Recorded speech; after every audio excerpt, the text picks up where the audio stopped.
Before we get started with today's show, I want to remind you about another great ESPN podcast, Stupodity. This week's Stu Gotts, he'll be chatting with Bob Saget. At least that's what Stu Gotts says he's going to do. Be sure to check that out. You can download and subscribe to Stupodity now, as well as The Right Time, wherever you get your podcasts. What do companies like Ring, Hint, and Tecovas all have in common? They all use NetSuite to accelerate their growth. Successful companies know that in order to grow faster, you must have the right tools. If you want to take your company from 2 million to 10 million or 10 million to hundreds of millions in revenue, NetSuite by Oracle gives you the tools to turbocharge your growth. With NetSuite, you get a full picture of your business, finance, inventory, HR, customers, and more. It's everything you need to grow all in one place right from your phone or computer. NetSuite will give you the visibility and control you need to make the right decisions and grow with confidence. That's why NetSuite customers grow faster than the S&P 500. NetSuite is the world's #1 cloud business system, trusted by more than 19,000 companies. It's the last system you'll ever need. NetSuite, business grows here. Schedule your free product tour right now and receive your free guide, 6 ways to run a more profitable business, at netsuite.com/Bomani. That's netsuite.com/Bomani. netsuite.com/Bomani.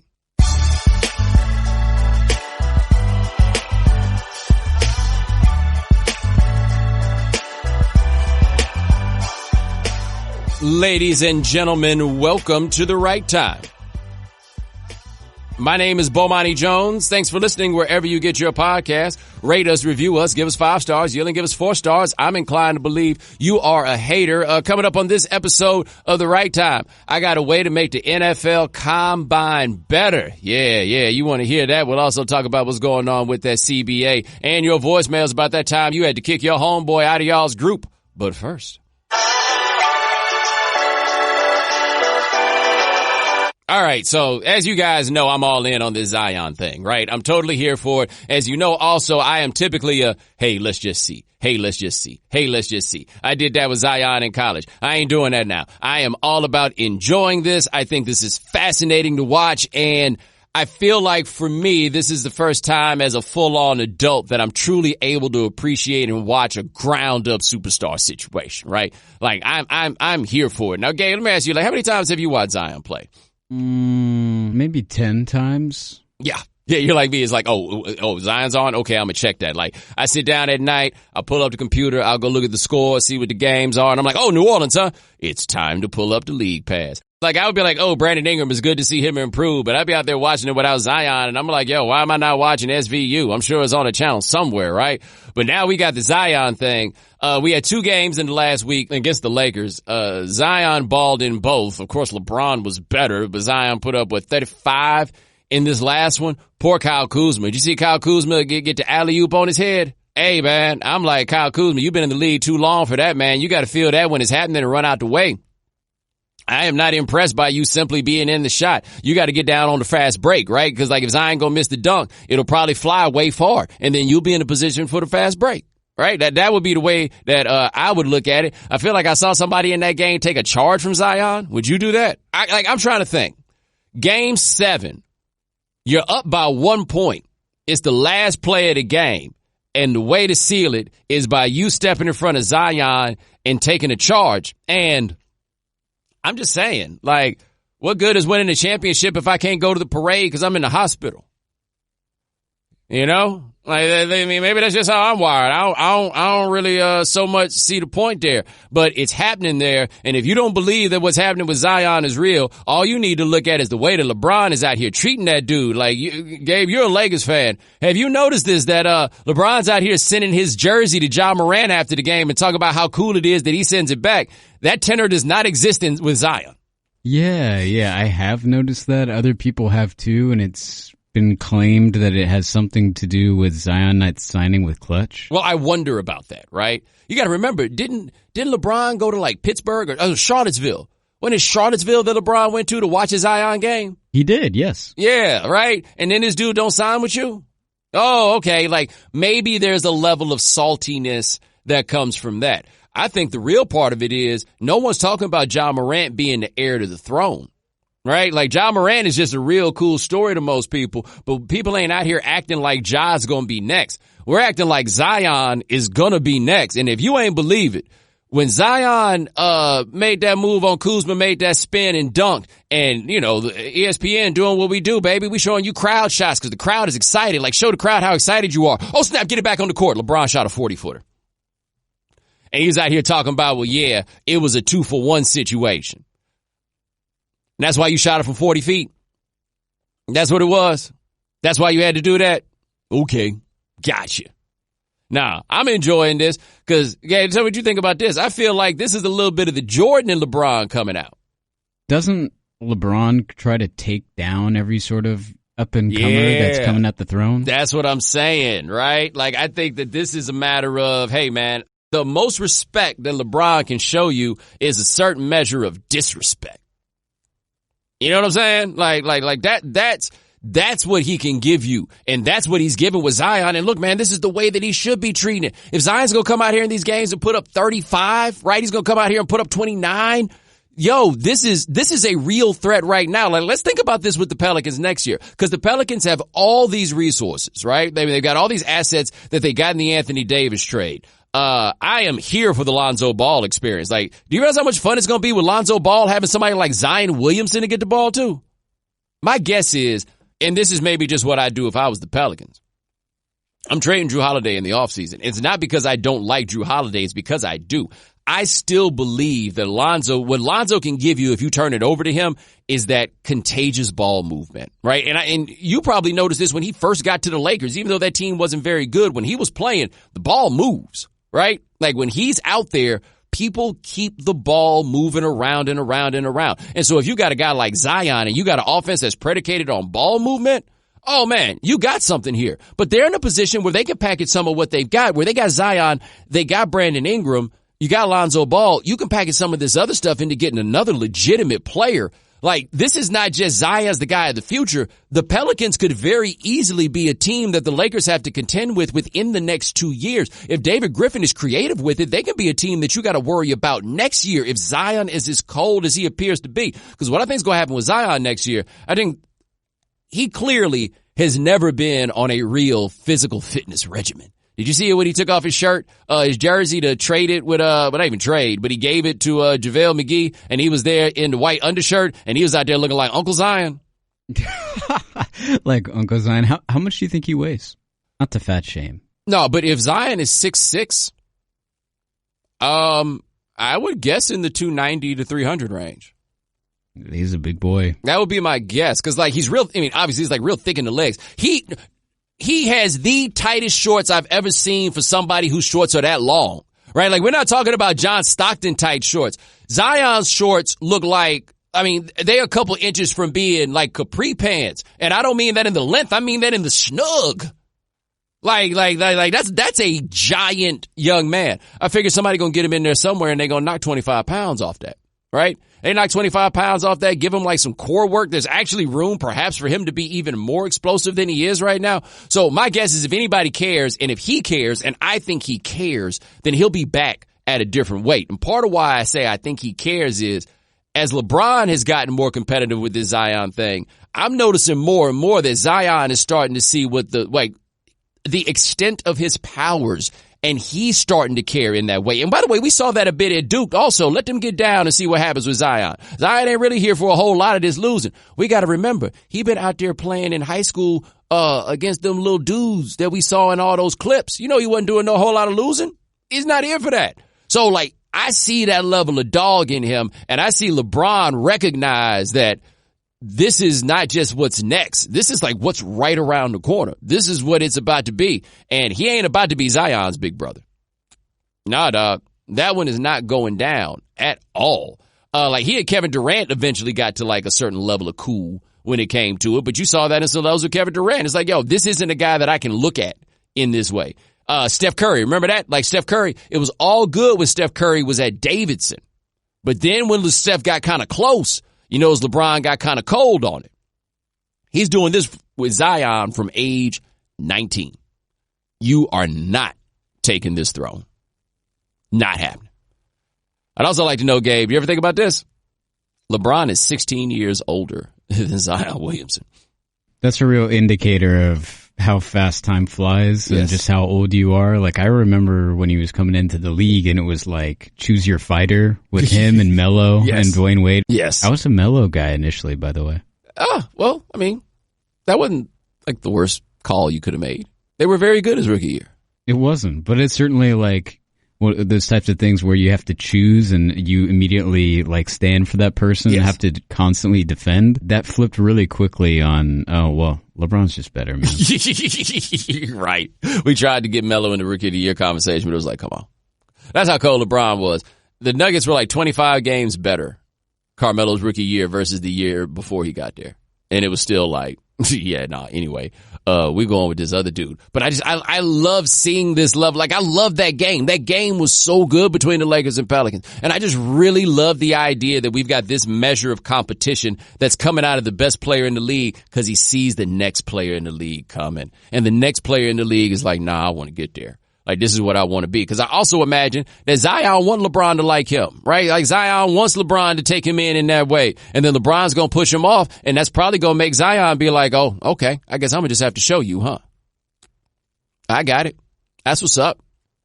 And that's where we are. That's what we got. By the way, while I'm here, I have a brief moment. We brought him in, Gabe, with the talk. Can we talk about the little serious thing? Yes, we can. Wash your hands.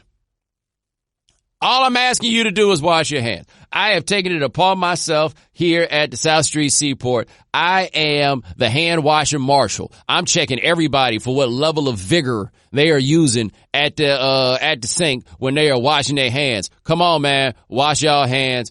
I ain't trying to catch this. You ain't trying to catch this. I know some of y'all don't have insurance. Best option you got, wash your hands. Do it for you. Do it for me. Do it for the Shaolin Temple.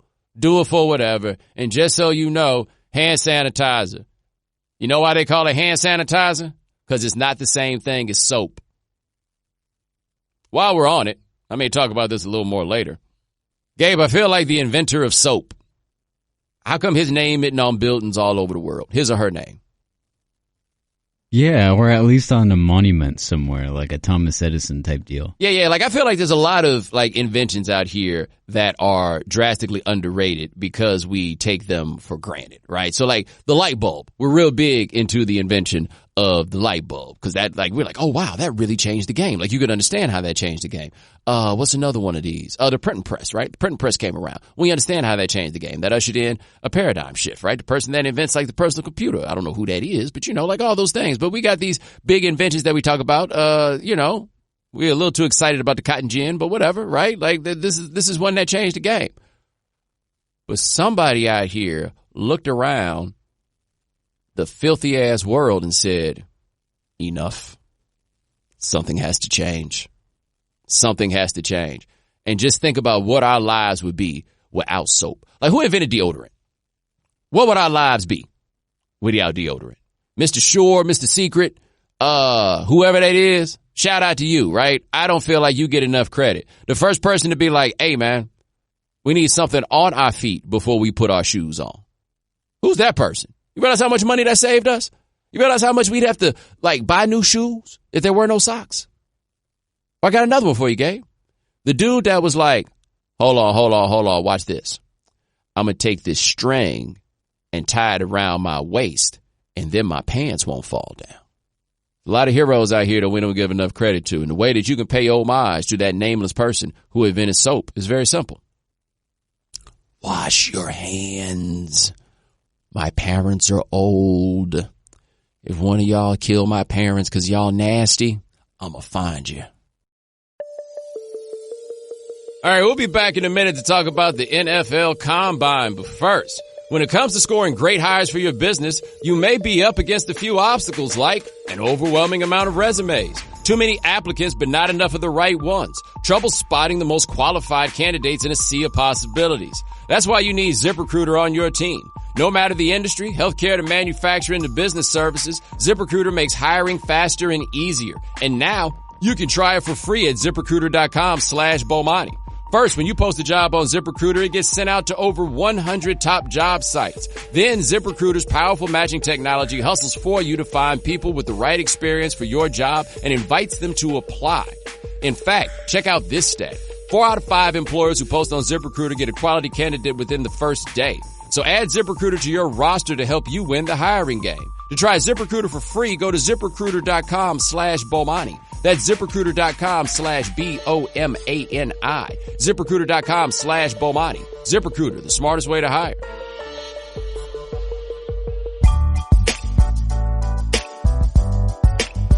All right, so, they've been putting the combine on, more primetime hours because y'all enjoy watching these dudes, lift weights. And I think that there's a group of people for whom watching the combine is something I totally understand. The idea, though, that the NFL wants to make this into a primetime event, I've seen some of the numbers on viewership. This just isn't that. I feel like this is something specifically for, the core audience, for, a niche set of people. And you should televise it and use it as a niche sort of thing. Because here's what it is for me when it comes to the combine. What I need, I can get from GIFs, right? You let me know who had the balls 40 times. Cool, that's all I need. I'm not paying nearly close enough attention to this to where I need to know all these players, so I got to watch them do all the drills and everything else. I'm not that dude. I ain't even that qualified to really understand everything that I'm seeing when it's going on out there. So I'm not going to be a dude that's out here watching the combine. But I thought about how we could make the combine something that I might watch. How we can make the combine just a little better. Hear me out. So I was thinking to myself, I ain't really trying to watch dudes just bench press 225 pounds. That's not really what's up. And I was like, I don't want to watch dudes run to 40, but that part's not fair because I'll watch people run. I'll watch people run track. I'll do that. And then I was like, wait a minute.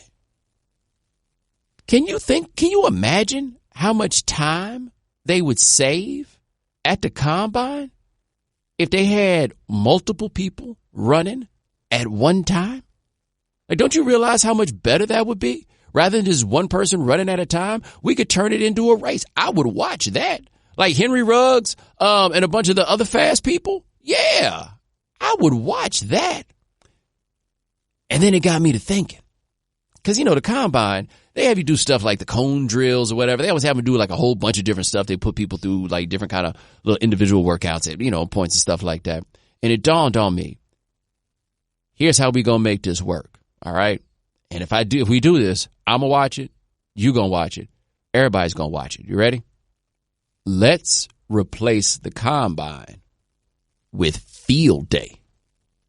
Yeah, I remember field day. Gabe, I'm stunned by this. I asked you about this. Y'all didn't have field day at your school? We don't, and I'd like you to explain field day to all the people that don't know. Field day is just a big old track meet for your whole grade, right? So, we had I think it was 7 different teachers in 4th grade, for example, and every class is its own team, and you go compete in all kinds of track and field events. They'd be somebody would run the 400. We called it the big dog. The 400, the 200, the 100.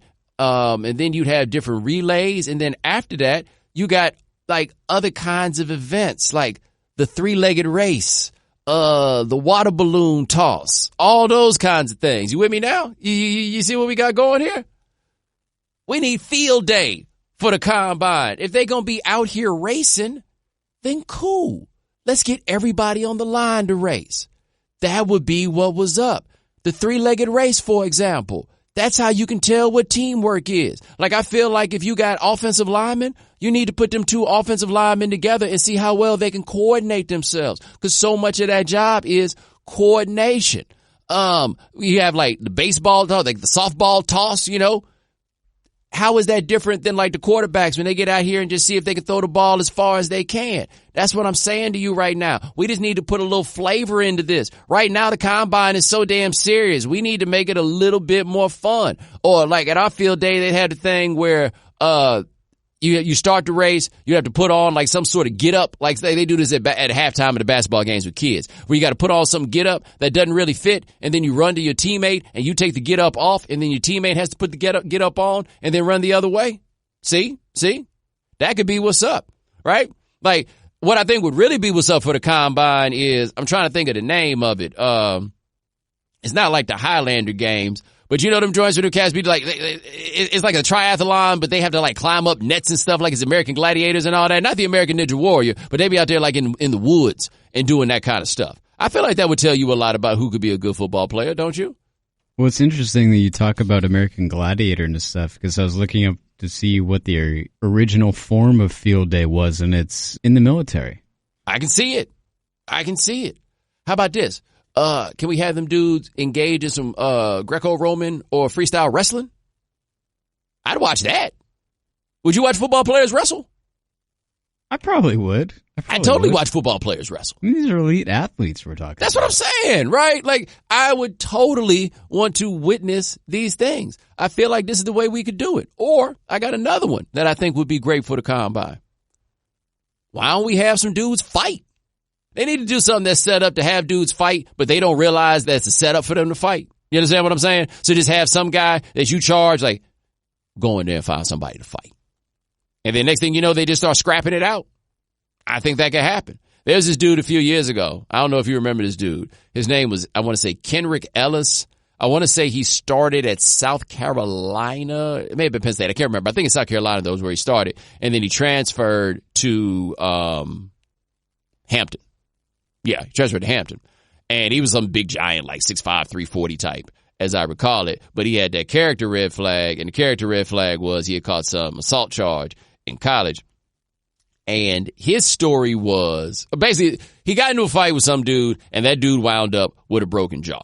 Now, Ellis's story was that dude had attacked him with a baseball bat, and that's how we got to the point of the broken jaw. And all I'm saying is, if somebody comes to fight you, and they show up with a baseball bat, but they leave with a broken jaw, I'm assuming that NFL teams must not have believed his story, because that looks like the number one pick in the draft to me.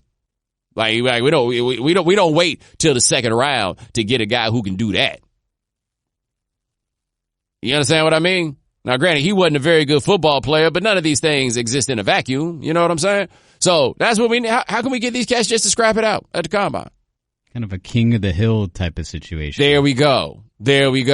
Also saw something said they're thinking about moving the combine out of Indianapolis to Los Angeles, or they said maybe Las Vegas. And I'm just telling you right now, moving that combine to Las Vegas is the worst idea I've ever heard. Like, don't even do that to the kids.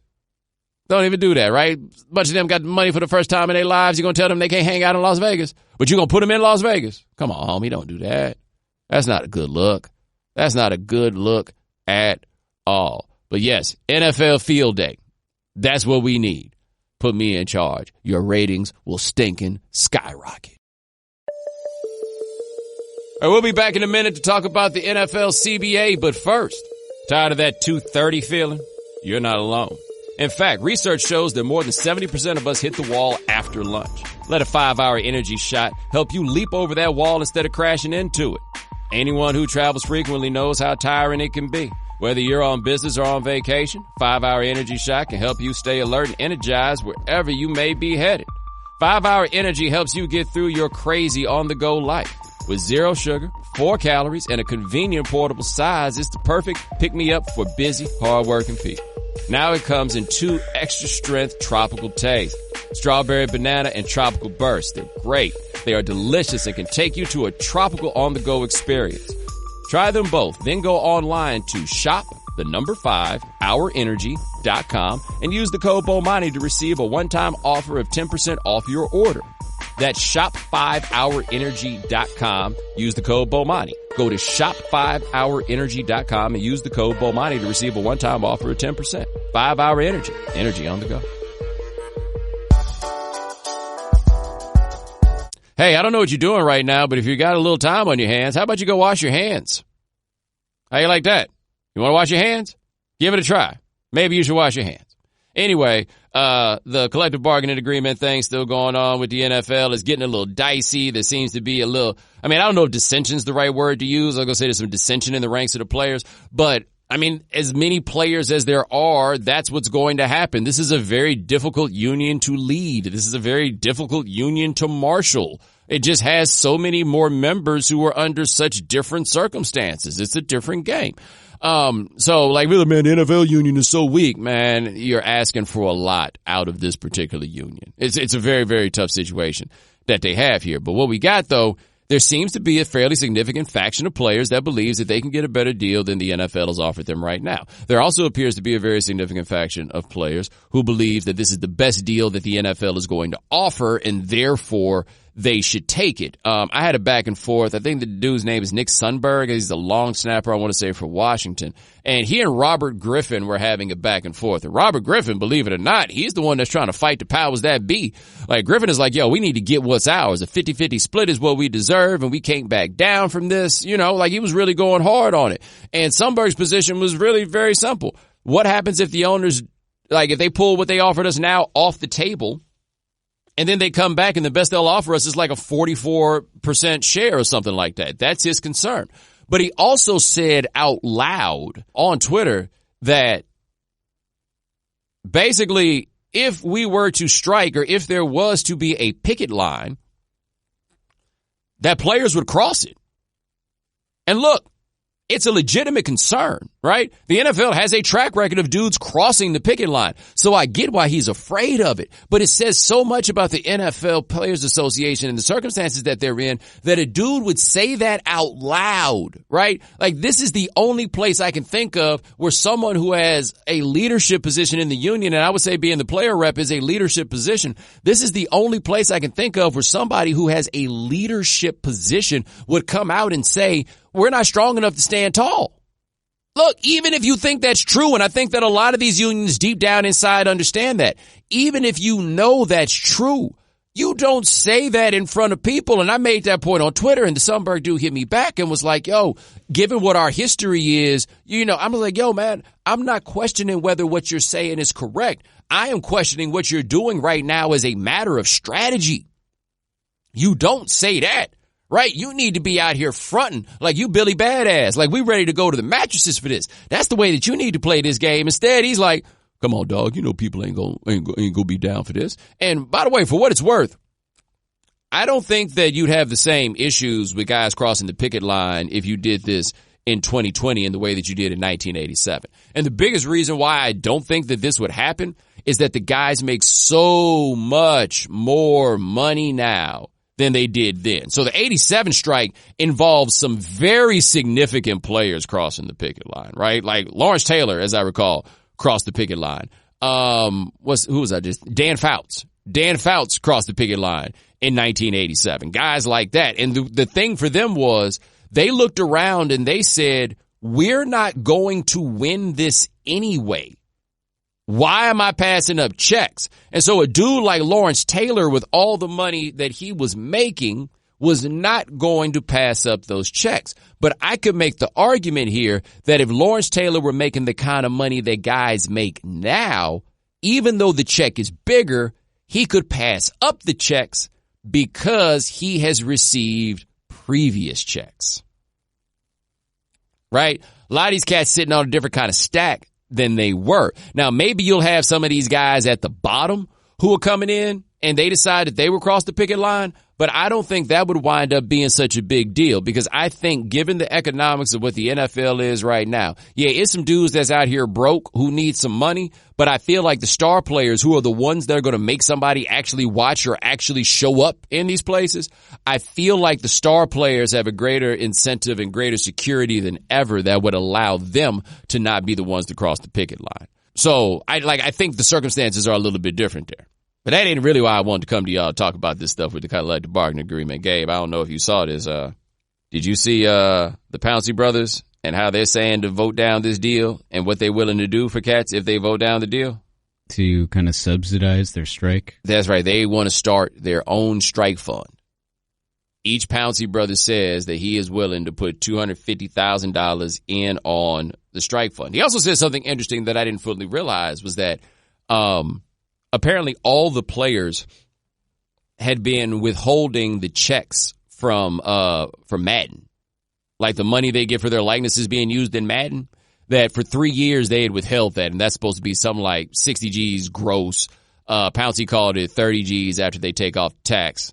But still they got that money off of that. And he's just like, hey man, you know, we got a strike fund here. You need some money, come holler at us. And I don't know about you, man, but if I'm broke, I am not hollering at the Pouncey brothers. You know why?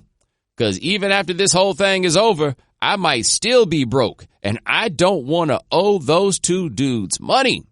Do you want to owe them money? No, sir. Because let me tell you something, man. They coming to collect. It'll be the two of them. And you know who might come with them to collect? Richie Incognito. You know, him and Pouncey are boys. What you gonna do when the Pounceys want their money? I said this on TV. I'm gonna say it again. Unless you know them, like y'all real cool, you really trying to borrow money from somebody who ain't got no collar on their shirt? Like I was watching that video, man. I think it was Mike Pouncey. He out there with no shirt on and all them damn tattoos talking about if you need some money, come borrow it from me. When's the last time you put in a loan application and the person you gave it to didn't have a shirt on? Is that somebody you feel like you want to borrow money from? Because I don't feel like that's somebody I want to borrow money from. Significant money we talking about here. And look, man, this is the thing. This doesn't apply to everybody that needs to borrow money. People don't come borrow money from you because they so good at getting money. You know what I mean? Because let me tell you something about this too. When that person comes to borrow money from you, you think you the only person that person borrowed money from? You think before that person came to borrow money from you, they were like, yo, I'm going to pay back every person I owe before I begin to, acquire more debt. No, man. They're trying to get this money from wherever they at. You don't know where you are on the line to get this money, right? Pouncey brothers got to know that. At least you would think. Because we all know the rule on loaning money. Switching up the perspective here on loaning money. If y'all don't know nothing about loaning money, this is the rule about loaning money. Some of you young guys ain't been in a position where y'all need to understand this fully, but this is the bottom line about loaning people money. Don't loan nobody anything that you gonna be mad if they don't give it to you back. Like that's for your own sanity. Like once you loan somebody some money, you want them to give it to you. But once you loan somebody for money, you gotta act like that's in the wind. Why? Because if that person was a good bet to give you back the money, chances are they wouldn't be borrowing it from you. And that's not because there's anything wrong with them. I get it. Times is hard. Just telling you. People who borrow money in those times, like, I ain't got no money, I need to borrow some. Somebody who's like, yo, I need to borrow some money because I just don't have all of this right now. That's a little bit of a different situation. I need to borrow money to pay my rent. That person's not paying you back. I'm trying to think. The last time I loaned somebody some money because they straight ahead needed to like, yo, my rent's due. I don't think I've ever gotten a dime of that money back. I don't think so. I'm not mad about it, right? Because I understand the game. But I don't think I have ever loaned somebody some money for something like very specific in that way. Like, yo, man, they about to repossess my car. I don't think I've ever gotten that money back. Nah, that's not happening. Not happening. And so for the Pounceys, this is a high likelihood that whatever this money is they loaning people, they're not really getting it back. They're thinking, yo, well, once these game checks start, these cats will pay you better. No. I don't think that's how it's going to go, brother. I don't think that's how it's going to be. And I don't know if the Pouncey brothers appreciate this in the way that I appreciate it when it comes to this philosophy about paying people back. Right? Which is, hey, chances are they're not going to be able to do it. You got to know that going in. I don't feel like the Pouncey brothers are going to be approaching it from that standpoint. I feel like them dudes going to want their money. That's right. I don't think anybody wants to be in that situation. I really, really don't. Right? Pouncey brothers out here making payday loans. We need to write a jingle for them. You know how good that jingle would be? Like in fact, after the show, Gabe, me and you, we're going to get somebody to play some notes on a piano. You know what I'm saying? We could turn this into a business. We could. Not a business that you should patronize, but a business that could be successful. We know you can't be on top of all the news and information of the day. No need for the social media feeds. We got you. Now, if you haven't heard. All right, Bo, this first story comes from business. This is Renee Merle. I'm a reporter at The Washington Post. Last week, the Securities and Exchange Commission reached a settlement with Steven Seagal, the star of action movies like Under Siege. Seagal was accused of not telling his millions of online followers that he was being paid to promote a cryptocurrency. A company called Bitcoin 2Gen promised to pay Seagal nearly $1 million, or about $1 million, to promote their initial coin offering. Seagal did so, posting about the company on his Facebook page and on his Twitter account, but he didn't tell his followers that he was being paid to do so. That's not allowed under the Securities and Exchange Commission rules. Now, Seagal's attorneys say that one, he's cooperated with the investigation and he's moved on, but also he just saw this as another time that a celebrity was being paid to promote a product. But this SEC sees these things differently. These types of promotions have to be disclosed, and Segal didn't do so. But Segal is going to turn over more than $300,000 to the SEC as part of this settlement. Some of it is giving back what he was paid by the company already. Another $150,000 of it is a fine that he's going to be paying directly to the SEC. This isn't the first time the SEC has come down on celebrities for not disclosing when they're getting paid to promote products or securities online. In 2018, the SEC fined Floyd Mayweather and a musician named DJ Khaled thousands of dollars for similar conduct, basically promoting cryptocurrencies online without telling their millions of followers online that they were being paid to do so. The SEC has grown really concerned that the world of cryptocurrency is full of scams and that the average investor doesn't understand all the risks involved. And so they want the people who promote them online, especially celebrities with large followings, to disclose when they're being paid to promote these products. Look, this is all I'm saying right now, okay? If a financial company believes that you will indulge or give them money because any of the following people said so, Steven Seagal, Floyd Mayweather, or DJ Khaled, it is because they think you are an idiot. You know why? Because only an idiot is taking financial advice from those people. Like, you just need to understand this. These are not people that people in the finance world respect, right? Ask those people in the finance world if they believe that they would jump on an investment opportunity because DJ Khaled said so, right? Ask them if they would do anything in the world because Floyd Mayweather said so. None of them would do that. They think that anyone who would do that is a moron. Right?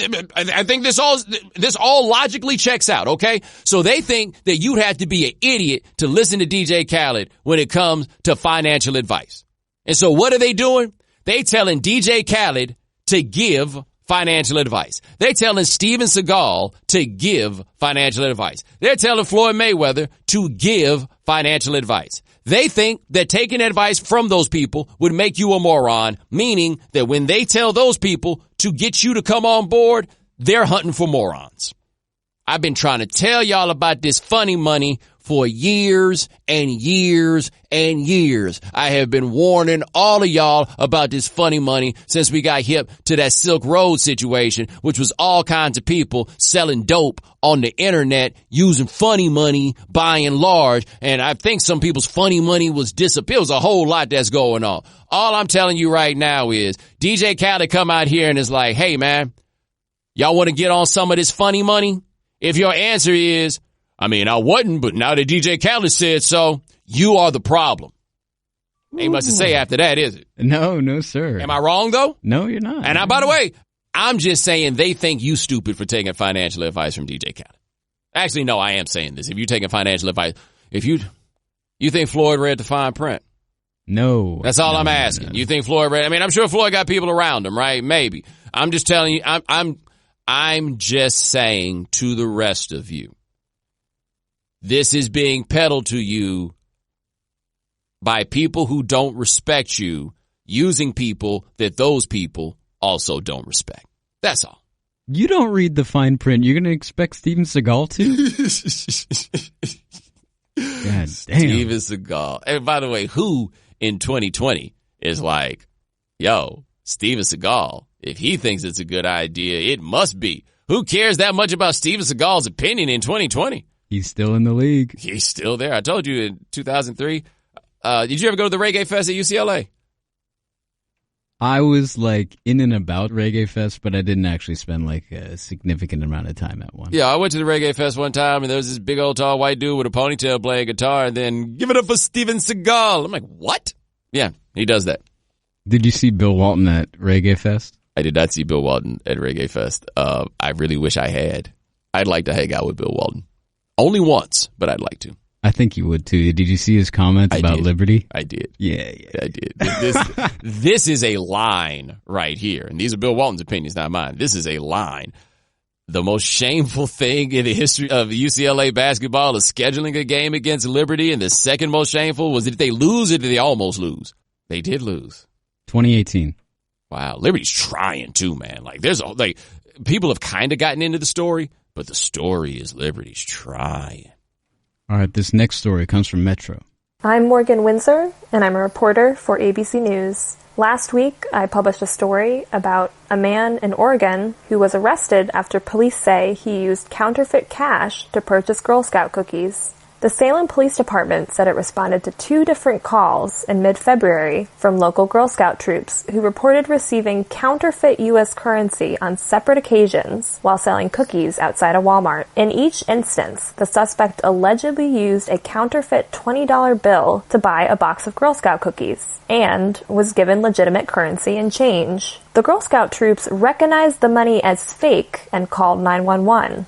Police were able to identify the suspect, 36-year-old Camden Ducharme of Salem, Oregon, through video surveillance and with the assistance of Walmart security officers. The security guards recognized Ducharme when he returned to the store on February 23rd, and they contacted police. Ducharme was arrested and charged with first-degree forgery as well as third-degree theft. He could not be reached for comment, and it was unclear whether he has an attorney. It was also unclear what kind of Girl Scout cookies he had bought.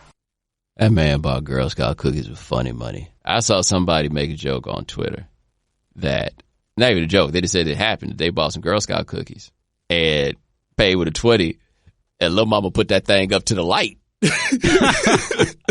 gave it a good feel. Right? Like, do that thing with your hand like you do when somebody acts like they got money. Like she did that, put it in there. Like she checked for the counterfeit. And who knew there was scum out here that was paying the Girl Scouts with funny money? They gonna put them under the jail. Like, it's bad enough. They don't really play no games about, this is a different kind of funny money, by the way. That cryptocurrency is one kind of funny money, but this is the original funny money, right? Like, that's the extra crispy funny money that I was talking about on the last thing. This is the tried and true funny money. They don't take too kindly to funny money. And you out here running game on the Girl Scouts? And when they said the Girl Scouts figured it out, who figured it out and how? Like, did one of the Girl Scouts, the one that's the banker, be like, hey, something don't feel right? Something don't feel right, right? Like, was there one Girl Scout in the troop who went to the other one and was like, money be green. Money feel like money. Or is it just a parent that was like, oh, damn, we got 2 things there. Who's training the kids on checking the money? And is the girl that's like the bank for the Girl Scouts, was she also the bank in Monopoly growing up? Oh, absolutely. That part, number one, is true. That right there, we know. But here's the thing, man. I don't feel like you really need to be trained in funny money. Money do feel like money. You know when you get some money that don't feel like money. Right? Like, you might have been in a place where you're like, okay, I guess I got to take it. But you know when that money don't feel right. I don't think you need a class in that. Especially not, like, it costs money to join the Girl Scouts, right? They got the kind of parents, they give them allowance. They done felt money before.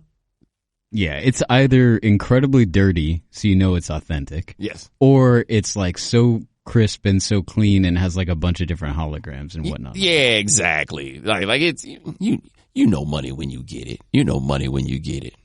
All right, this last story comes from music.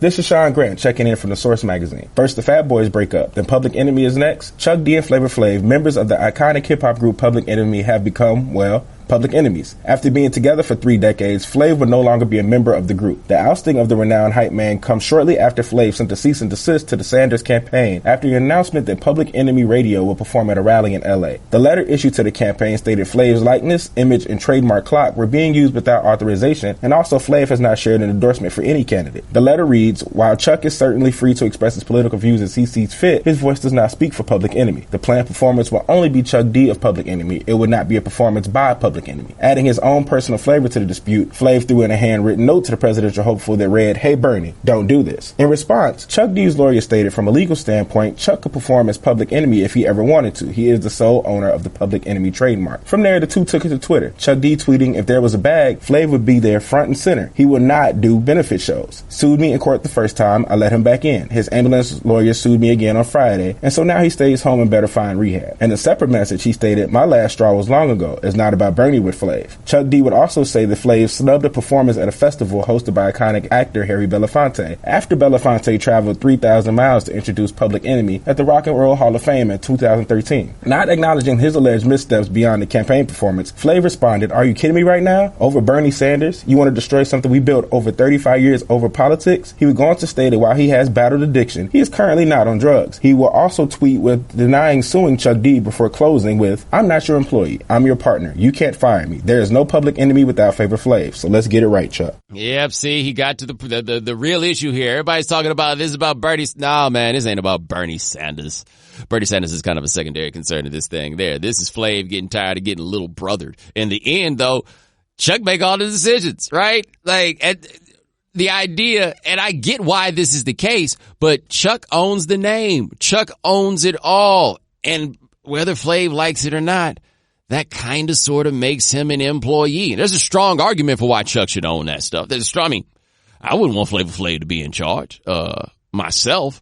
But the ugliness of it to me is basically Chuck D sunning him in front of everyone, and all Flav can be like is, yo, this is what we built, and he's right, because Public Enemy couldn't become as large as they did without Flavor Flav, because otherwise it'd have been too damn serious. Also, in spite of, like, Chuck was writing most of Flav's stuff or whatever, but, like, Flavor Flav is dope. I'm not saying he's one of the greatest MCs of all time or anything like that, but whenever Flav jumps on a beat, a track, whatever it is, whether he's just talking or he's doing a verse or whatever, it hits. The Flavor Flav song on just about every PE album is a banger, right?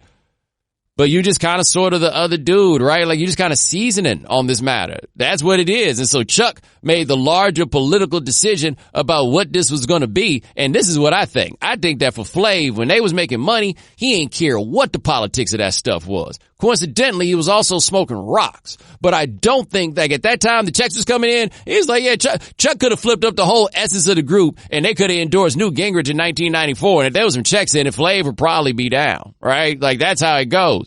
I have no concept whatsoever about what exactly Flav's true political conscience is. But I do believe this probably leans more toward what Chuck is saying. If it had been a check, he'd have been there. But he's basically mad, understandably, because Chuck decides whatever it is that Public Enemy does. That's the game. All right, we'll be back in a minute with your voicemails. But first, sometimes for inspiration, you just have to look up. For more than 60 years, the Goodyear blimp has fueled greatness on the gridiron by providing aerial coverage of some of the most legendary moments in college football history.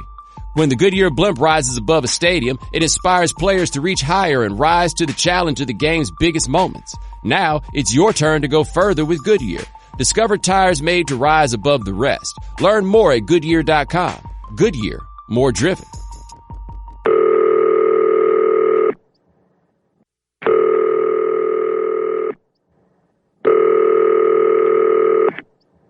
Hey, this is Bomani. You have reached the right time voicemail. Say whatever you want. Get creative with it. But this is your place to talk back to the show. So talk back.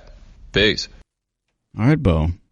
In line with Flavor Flav getting kicked out of Public Enemy, we thought we'd open up the voicemail lines to hear about stories from when you or a friend of yours was kicked out of their crew for doing something whack. Our first story comes from Anthony in Oakland. One of my boys was becoming a barber, and he was transitioning from being just like on the side hustle to making it more professional with his business. So the first time, you know, we always pretty much, I just send him a text message. He let me know what time works, and I come down and he cuts me up, you know, it's all good to go. He started switching and transitioning to, you know, being more professional. So he was like, go online, check out the email, and then, you know, just put in your time on there so you can keep track of his appointment. So I did that the first time, and I got a text message, you know, maybe 30 minutes later saying, hey, I double booked. I'm sorry, can we reschedule for a different time? I'm like, all right, cool, no problem. He being professional, still making sure to do that. The second time, I booked it online. He did the same thing. And I'm like, man, my time is running, man. I'm trying to book and plan around this. And he's messing up. And then the third and final straw, I booked the appointment. I got down there, and then 5 minutes after I got down there, he sends me a text asking if I can come in an hour and a half. At that point in time, I had to cut my man's off, and he just became disrespectful with the time. And even though, that was my boy, I just had to let that man go because, come on, man, time is money. You can't just be over here. Even when you trust the relationship of a barber, you had to, cut that thing off. So, not the most exciting stuff, but if you have a barber, that's your barber, and when you got to break up with your barber, it's tough. Yeah, I can't relate anymore. I can't break up with my barber. He go everywhere I go. It's interesting. Many people have stories of like a homie who was a barber who then took it professional. Yeah, I used to have barbers. Nothing more to add. This was a very good story. I agree. There was a time I could relate to such a thing, and that time is not now, unfortunately. It's just, yeah. Our next one comes from John in Texas. I'm great. I have a well-shaped head. So you ain't got a friend who's a barber for you? They don't make the kind of barber I need, Gabe. Just saying. They don't. All right, our next story comes from John in Texas. Just after college, I had a fraternity brother who I was pretty tight with, and he was having a pretty rough time. And no matter how much we talked to him about getting certain jobs or whatever, starting at the bottom, he wouldn't do it. And he was living with his girlfriend, and he sort of justified things by saying if he was at home taking care of everything, cooking and cleaning, whatever, then she should be all right with that. And it got a little frustrating. We were able to help him get a job. He got fired shortly after for not showing up on time. And then one day, come to find out that the girl was not his girlfriend. They had gotten married and not told anybody. And they got married because he needed the medical benefits. Why did he need the medical benefits? Because he had a child with another girl. And that child had special needs. And he had left all of that out from our group of fraternity brothers. And then wanted us to help him drive to Washington so that he could move in with his mom. So, needless to say, we didn't talk for 12 years, I think. And then we kind of caught back up about a year ago. Anyway, yeah, crazy times with fraternity brothers. Are they still married? 12 years? Yo, yeah. So is the beef just that he didn't tell them? I guess so. I wouldn't have told him. Would you have told him? No. What? Everybody's got skeletons in the closet. Yeah, I will say though, that was like a barbershop quartet of skeletons. The delivery was really something too from John. Just kind of like slow, methodical, like almost like allowing pregnant pauses so that like you could react in the middle. Yeah, I don't know if I would tell them though. I feel like that. I understand the shame. I understand where he was coming from. You think he's still married?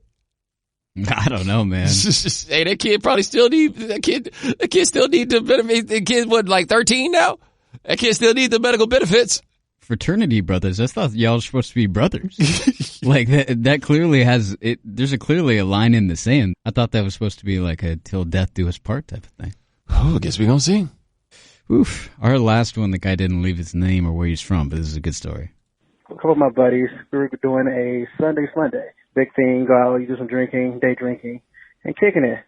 So we go downtown, Milwaukee, Wisconsin, by the way, and they always have these things about dress code. You can't wear this, you can't wear that. So one day we go into a bar, and the guy tells me, and I'm wearing a fitted cap to the front, and he tells me I can't come in. And I will have to bend the brim of my cap. Brand new hat, by the way. And he tells me I have to bend the brim of it. First of all, I'm not going to ruin a $35 brand new hat to get into a bar. It's just not going to happen. But my buddy on the side says, come on, bro, stop being insubordinate. What? Stop being insubordinate? So once he said that, and this was a white bouncer, we're all black. So I'm like, nah, fam, that's just not going to roll. So for a long time, I refused to just go out with this guy because I just couldn't believe what he did. in public. Bruh, did he say insubordinate? He did, and I didn't know that was like language that normal people use. Right! It's kind of like a police type of thing. That's my confusion. I had no idea anybody would say that about like somebody you knew. That's not a homie right there, man. Wow, that is no, not a homie. That's the police, right? Like that, he is, he the police. He could not be in the crew. Nope. Like, I was thinking it was going to be more of these where I was like, damn, homie, it's really got to be like that. But no, not after I heard that one. After I heard that one, I'm like, you made the right call. Is there a righter call that he could have made under those circumstances than the call he made? Maybe to turn his friend into the authorities? He's the feds. Oh my God, I couldn't believe that. I'm stunned. Like, I'm here with you right now, still talking about it. Absolutely stunned. It's almost like unbelievable. What did you call me? I'll tell you, when I was listening to this voicemail this morning, I was like mouth ajar. Like, what now? Let me just rewind that tape really quick. Wow. Damn, by the way, man, we got to get some spray in this studio. I've been talking in this microphone. I don't know who might have or whatchamacallit. Like, I ain't really trying to be funny about this, man, but hey, we got to... I need to talk to you about getting some cans on every microphone needed. Hey, let me hurry up and wrap this show up so I can make sure I'm good. Ladies and gentlemen, thank you so much for joining us here on The Right Time. We do this thing a couple times a week. My man Gabe Bassain handles everything behind the scenes. Thank you, sir. Also, thank you to our sponsors. Thanks to NetSuite. Thank you to ZipRecruiter. Thank you to 5 Hour Energy. Also, thank you to Goodyear. Also, thank you to our If You Haven't Heard contributors. Thank you to Renee Merle of the Washington Post. Check out her story on Steven Seagal's failed cryptocurrency promotion at WashingtonPost.com. Also, thank you to Morgan Windsor of ABC News. Check out her story about a man trying to buy Girl Scout cookies with counterfeit money. Check that at abcnews.com. And thank you to Sean Grant of The Source. Check out his story at thesource.com about how the Public Enemy beef between Chuck D and Flavor Flav got to be so bad. All right, remember, subscribe to The Right Time. Rate us, review us, give us 5 stars. You only give us 4 stars, I'm inclined to believe you are a hater. And we'll talk to you guys in a couple of days. Take it easy. Thanks for checking out The Right Time with Bomani Jones podcast. You can listen or subscribe on the ESPN app, Apple Podcasts, or wherever you listen to podcasts. The Right Time with Bomani Jones.